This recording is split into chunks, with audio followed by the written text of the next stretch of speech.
Saint College of Nursing and Paramedicals रे admission चली BSc nursing GNM D pharm course पई जोगाजोग करंतु Saint College of Nursing and Paramedicals mission compound Baleswar. पालित है भारतीय मजदूर संघ बालेश्वर जिला कमिटी पक्षर संगठन 71तम प्रतिष्ठा दिवस। भारतीय मजदूर संघ बालेश्वर जिला कमिटी पक्षर संगठन 71तम प्रतिष्ठा दिवस सहर स्टेशन क्लब सभागृह में पालित हो जाइछि। संघर जिला सभानेत्री संगीता रायंकर अध्यक्षतार अनुष्ठित कार्यक्रम में राष्ट्रीय स्वयंसेवक संघर नगर संघचालक गोपाल चंद्र नायक मुख्य अतिथि भाव जोगदे संघर 71तम प्रतिष्ठा दिवस अवसर में भारतीय मजदूर संघर समस्त कर्मकर्ता एवं सदस्य मानकु अभिनंदन जणाइथिले।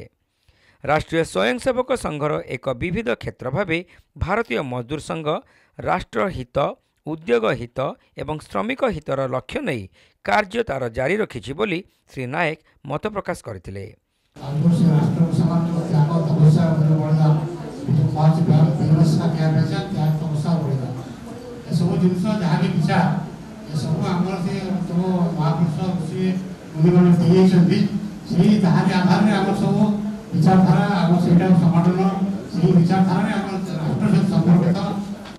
विचारधारा नहीं संघ भारत मजदूर संघ सृष्टि से आधार से कारण जेहेतु आम राष्ट्र सहित संपृक्त आम माटी सहित संपृक्त महापुरुष सहित संपृक्त कारण ये जो भारतीय मजदूर संघ अन्य संगठन बहुत जिला संपादक अरूप कुमार नायक एथिरे जोगदे भारतीय मजदूर संघ भारत वर्षर सर्वबृहत श्रमिक संगठन बोली कथा रखिथिले।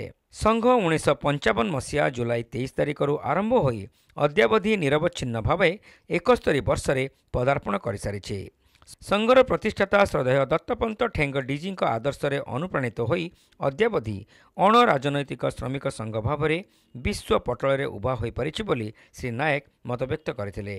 भारतीय मजदूर संघ तार 70 वर्ष अतिक्रम करी 71 वर्ष पदार्पण करिछि, जद्वारा आमे भारतीय मजदूर संघ कर्मकर्ता राष्ट्रवादी विचारधारा अनुप्राणित होई राष्ट्रहित उद्योग हित एवं श्रमिक हित एक सुदृढ़ संगठन गठन करचु, जार आजिका दिन में सदस्य संख्या 4 कोटी रु अधिक एवं पाखापाखि 20,000 अधिक पंजीकृत यूनियन एथिरे अछंती एवं आमे ट्रेड यूनियन जगत रे एक माइल खुंट अतिक्रम कर सारिचु एवं भारतीय मजदूर संघ केवल भारत में नुहे नेपाल एवं विभिन्न देश रे तार शाखा मान चलाउछि। आजिका दिन में भारतीय मजदूर संघ जो क्षेत्र में कई काम करुनथिले अणसंगठित क्षेत्र से चाषी मूलिया हुंतु रिक्शावाला हुंतु एवं स्कीम वर्कर हुंतु से सब क्षेत्र में मध्य कार्य करी अनेक सफलता पाइछि। आजिका 70 वर्ष दिन में भारतीय मजदूर संघ पदार्पण करिवार गोटे मूल मंत्र राष्ट्रहित उद्योग हित एवं श्रमिक हित। प्रथमे आमे राष्ट्र को देखो, राष्ट्र बंचिले उद्योग बंचिबो एवं उद्योग बंचिले श्रमिक बंचिबो।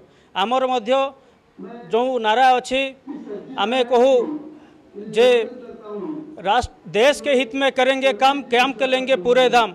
आमे प्रथमे देश पाई काम करिबू एवं देश बंचिले आमे काम करिबू एवं राष्ट्रीय स्वयंसेवक संघर भारतीय मजदूर संघ एक विविध क्षेत्र एवं संघर 7 वर्ष उपलक्षे जो 5टी करणीय काम आमर व्यक्तिगत काम को छाड़ी आमे राष्ट्रर किभଳି भाबरे उन्नति करिबू, परिवार प्रबोधन, सामाजिक समरसता, विधि व्यवस्था, न्यायिक व्यवस्था एवं जागरण एवं परिवेश को सुरक्षा जगाई देवा भारतीय मजदूर संघ माने कार्यकर्ता माने कांधरे नहीं आगेबे एवं देश को सुदृढ़ करिवे। प्रारंभ में संघर कोषाध्यक्ष अपर्णा परिड़ा श्रमिक संगीत गान पूर्वक उपस्थित अतिथि मानकु आसन अलंकृत करने पई आमंत्रण देथिले। संघर अन्य सदस्य माने पुष्पगुच्छ देई अतिथि मानकु सम्मानित करथिले। बालेश्वर जिल्लार विभिन्न स्थानरू राष्ट्रभक्त श्रमिक भाई एवं भौणी माने एही कार्यक्रम में उपस्थित थिले। आनुष्ठानिक सभा पर भारतीय मजदूर संघ अखिल भारतीय कमिटीर निर्देश अनुसार दिल्ली ठारे अनुष्ठित होता 70 वर्ष समारोह उत्सवर सीधा प्रसारण को समस्ते प्रोजेक्टर माध्यम देखिथिले।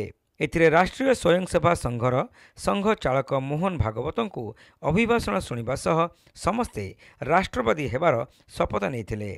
अन्यମାନଙ୍କ ମଧ୍ୟରେ आलोक पंडा, अंजन कर, संजय दे, सीता दास, शकुंतला गोच्छायत, जानकी राउल, भारती स, मनमय दास, निरंजन सिंह, रीना राणी जेना, सौभाग्यवती राय, अभय सिंह प्रमुख उपस्थित रही समस्त कार्य परिचालना करथिले। शेषे जिला सह संपादक हिमांशु बेरा समस्त को धन्यवाद अर्पण करथिले।